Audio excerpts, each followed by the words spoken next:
विद्यार्थी मित्रों, 12th account में चैप्टर नंबर 6 साझेदार के निवृत्ति या मृत्यु चैप्टर है। इसमें एक वाक्य प्रश्नोत्तर देखेंगे। तो एक वाक्य प्रश्नोत्तर में पहला प्रश्न है स्वाध्याय से, साझेदार के निवृत्ति के संयोग बताइए। तो साझेदार के निवृत्ति के संयोग में आपको बताना है कि साझेदार की निवृत्ति एक भारतीय साझेदारी कानून के अनुसार होती है, अथवा दूसरा साझेदार के निजी कारणों से स्वैच्छिक निवृत्ति। किस तरह से साझेदार के निवृत्ति के संयोग आपको दो बता सकते हैं, साझेदारी कानून के अनुसार अथवा साझेदार के निजी कारणों से। दूसरा प्रश्न है, साझेदार की निवृत्ति या मृत्यु के समय पेढ़ी की बही में कौन सी महत्व की हिसाबी बातें ध्यान में ली जाती हैं। तो उसमें आपको बताना है, एक तो लाभ हानि का नया अनुपात और उसके अलावा बाकी बचे साझेदारों का लाभ का अनुपात जो निकालते हैं। तो नया अनुपात, लाभ का अनुपात, इसके अलावा साझेदार की साझेदारी पेढ़ी की ख्याति निश्चित होती है, संपत्ति और दायित्व का पुनः मूल्यांकन होता है। उसके बाद एकत्रित अनामत या लाभ है जो नहीं बांटा गया उसका वितरण किया जाता है। और उसके बाद जो है साझेदार को भुगतान पात्र रकम निश्चित की जाती है या उसकी व्यवस्था की जाती है।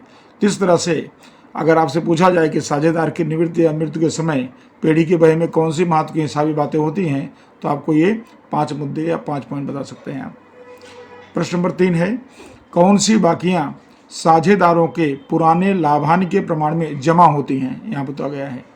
तो यहाँ आपको बताना है, एक तो अनामत, चाहे वो सामान्य अनामत हो, कर्मचारी अकस्मात मुआवजा अनामत हो, तो या विनियोग अनामत हो, तो कोई भी अनामत है जो नहीं बांटा गया है।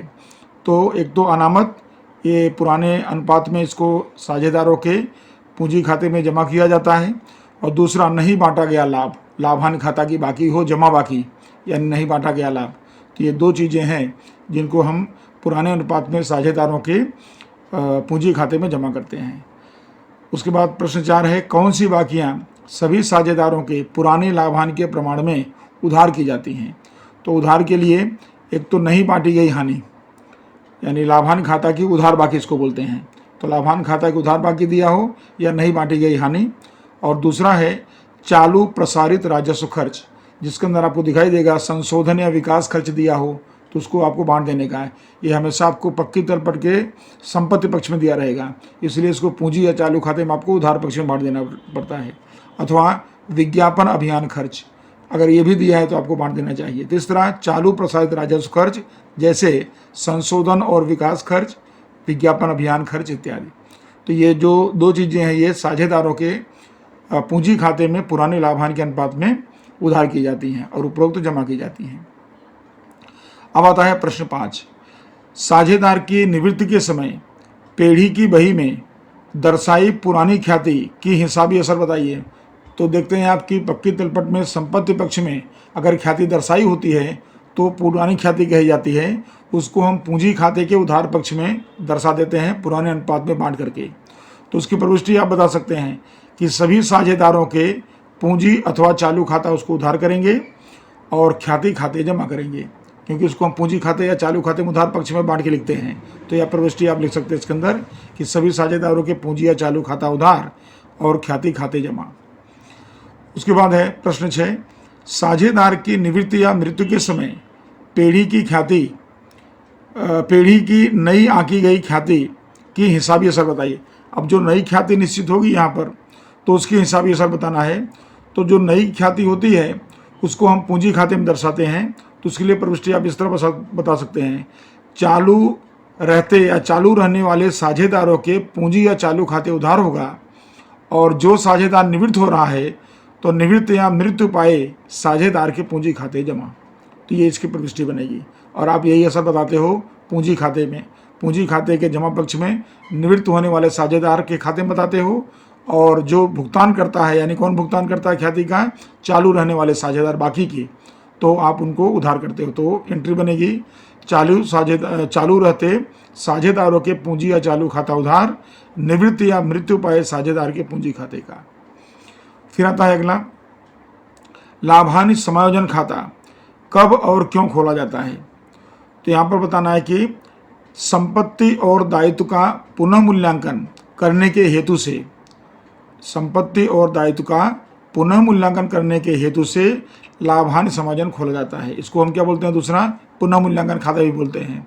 तो पुनः मूल्यांकन खाता खोला जाता है या तो लाभ हानि समायोजन खाता खोला या बनाया जाता है। इसके अलावा किसी साझेदार को अयोग्य लाभ या हानि ना हो, इसके लिए भी साझेदार की निवृत्ति के समय या मृत्यु के समय से बनाया जाता है। तो अब इस तरह से आप इतना बता सकते हैं इसके अंदर कि किसी भी साझेदार को, क्योंकि जब पुनः मूल्यांकन होगा तो सभी साझेदारों को प्राप्त होने वाला लाभ या हानि योग्य होगा, तो उस तरह से साझेदार की निवृत्ति के समय इसे खोला जाता है। कब खोला जाता है और क्यों खोला जाता है? तो इसका क्या होगा कि साझेदार की निवृत्ति या मृत्यु के समय खोला जाता है। और क्यों खोला जाता है?